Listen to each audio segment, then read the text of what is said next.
আসসালামু আলাইকুম। দুপুর 2:30 আজ শনিবার। বাংলাদেশ বেতার, কক্সবাজার। স্থানীয় খবরে স্বাগত জানাচ্ছি মোহাম্মদ রাহাত সিদ্দিকী। ত্রয়োদশ জাতীয় সংসদ নির্বাচন ও গণভোটে অংশ নিতে বিশ্বের বিভিন্ন দেশ থেকে পোস্টাল ভোট বিডি অ্যাপের মাধ্যমে এ পর্যন্ত 1,93,874 জন প্রবাসী বাংলাদেশি ভোটার নিবন্ধন করেছেন। আজ বেলা 11টা পর্যন্ত নির্বাচন কমিশন ইসির ওয়েবসাইটে প্রকাশিত পোস্টাল ভোটিং আপডেট থেকে এ তথ্য জানা গেছে। নিবন্ধন করা প্রবাসী ভোটারের মধ্যে 1,74,909 জন পুরুষ ও 18,965 জন নারী রয়েছেন। ইসির এক বার্তায় বলা হয়েছে, পোস্টাল ভোট বিডি অ্যাপে নিবন্ধনের সময় প্রবাসীর অবস্থানকালীন দেশের প্রচলিত নিয়মানুযায়ী সঠিক ঠিকানা দিতে হবে। প্রয়োজনে কর্মস্থল অথবা পরিচিত জনের ঠিকানা দেওয়া যাবে।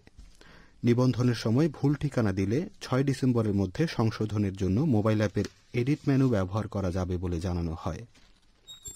আজ out of country voting system and implementation প্রকল্পের টিম লিডার সালিম আহমদ খান এসব তথ্য জানিয়েছেন।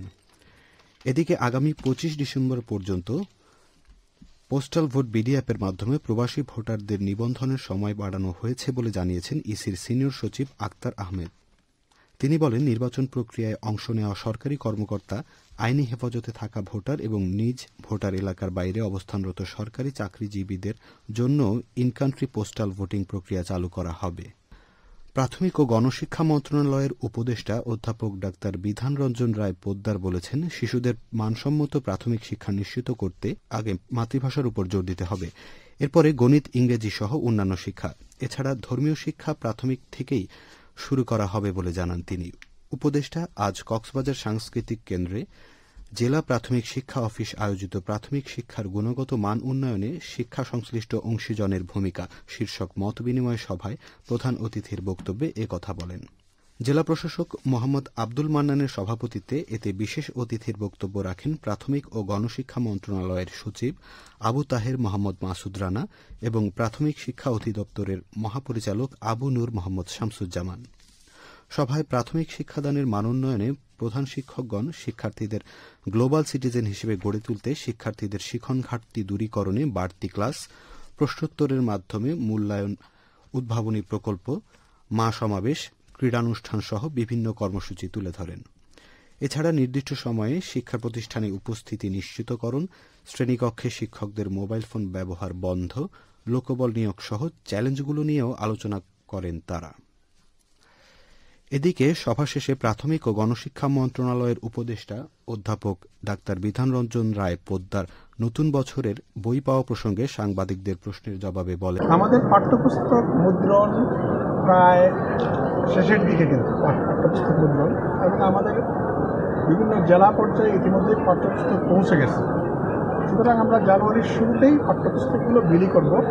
তবে আমরা কোনো একটা বিশেষ দিনে বিশেষ উৎসব করে তা করব না। প্রত্যেক বিদ্যালয়ই তা পৌঁছে যাবে এবং সেই বিদ্যালয়ে বিলি হবে। এই হচ্ছে আমাদের পাঠ্যপুস্তক সম্বন্ধে আমাদের অবস্থানটা। আগামী ফেব্রুয়ারির প্রথমার্ধে অনুষ্ঠিতব্য নির্বাচন বাংলাদেশের জন্য ঐতিহাসিক পরিবর্তনের সূচনা করে বলে মন্তব্য করেছেন বিএনপির স্থায়ী কমিটির সদস্য সালাহ উদ্দিন আহমদ। তিনি বলেন, এই নির্বাচন শুধুমাত্র নির্বাচিত হয়ে সরকার গঠনের নির্বাচন হবে না, এই নির্বাচন হবে সারা বিশ্বের মধ্যে স্বীকৃত এবং প্রশংসিত একটি নির্বাচন। এই নির্বাচনে জনগণই তাদের নিজেদের ভোট পাহারা দিবে, আর কাউকে লাগবে না বলে মন্তব্য করেন তিনি। আজ চকরিয়া উপজেলার ইসলামনগর শহীদ হোসাইন চৌধুরী উচ্চ বিদ্যালয় মাঠে পথসভায় তিনি এ কথা বলেন। সালাউদ্দিন আহমদ আরও বলেন, দীর্ঘ 16-17 বছর আওয়ামী ফ্যাসিবাদের কবলে পড়ে এই দেশের মানুষ ভোটাধিকার হারিয়েছে, গণতান্ত্রিক অধিকার হারিয়েছে, একদলীয় শাসন ব্যবস্থা কায়েম করা হয়েছে। আগামী নির্বাচনের মধ্যে জাতি এই অভিশাপ মুক্ত হবে। উখিয়ায় শিকারীর কাছ থেকে বক ও পরিযায়ী পাখি উদ্ধার করেছে বন বিভাগ।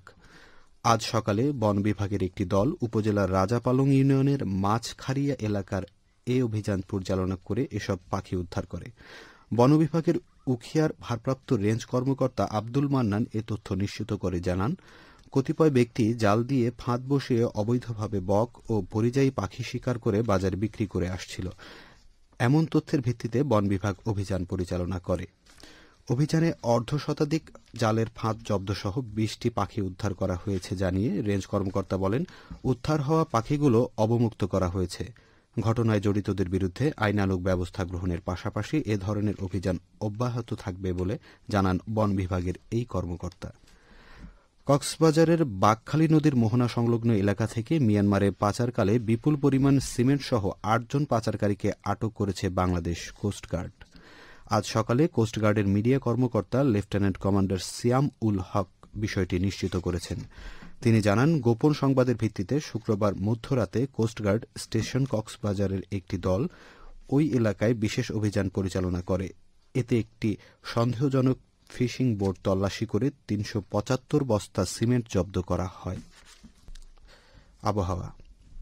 আগামীকাল দুপুর ১২টা পর্যন্ত ২৪ ঘণ্টার পূর্বাভাসে বলা হয়েছে, আকাশ অস্থায়ীভাবে আংশিক মেঘলা সহ আবহাওয়া প্রধানত শুষ্ক থাকতে পারে।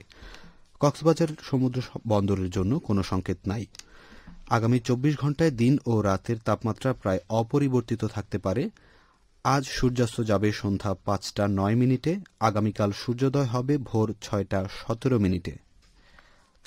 আজকের সর্বনিম্ন তাপমাত্রা ছিল ২০ ডিগ্রি সেলসিয়াস এবং সর্বোচ্চ তাপমাত্রা ছিল ২৯ ডিগ্রি সেলসিয়াস।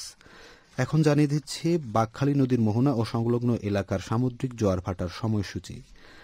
আজ জোয়ার শুরু হবে বিকেল ৫টা ৩৩ মিনিটে, চলবে রাত ১১টা ৩২ মিনিট পর্যন্ত। ভাটা শুরু হবে রাত ১১টা ৩২ মিনিটে, চলবে আগামীকাল সকাল ৬টা ২৩ মিনিট পর্যন্ত। পুনরায় জোয়ার শুরু হবে আগামীকাল ৬টা ২৩ মিনিটে, চলবে আগামীকাল বেলা ১১টা ৪৮ মিনিট পর্যন্ত। সর্বশেষ পর্যটক বার্তা। পর্যটন নগরী কক্সবাজার আগত ভ্রমণ পিয়াসুদের সাগরের পানিতে নামার পূর্বে সাবধানতা অবলম্বন করার জন্য অনুরোধ করা হচ্ছে। যারা সাঁতারে দক্ষ নন তাদের পানিতে বেশি দূর যাওয়া উচিত নয়। ভাটার সময় স্রোতের সাগরমুখী টান প্রবল হওয়ায় সাগরের গভীরে ভেসে যাওয়া এমনকি প্রাণহানির আশঙ্কা থাকে। সেই সাথে পর্যটকদের স্বাস্থ্যবিধি মেনে চলার পরামর্শ দেওয়া হচ্ছে। খবর শেষ হলো। আমাদের পরবর্তী খবর প্রচারিত হবে ৪টা বেজে ৩০ মিনিটে ইংরেজিতে।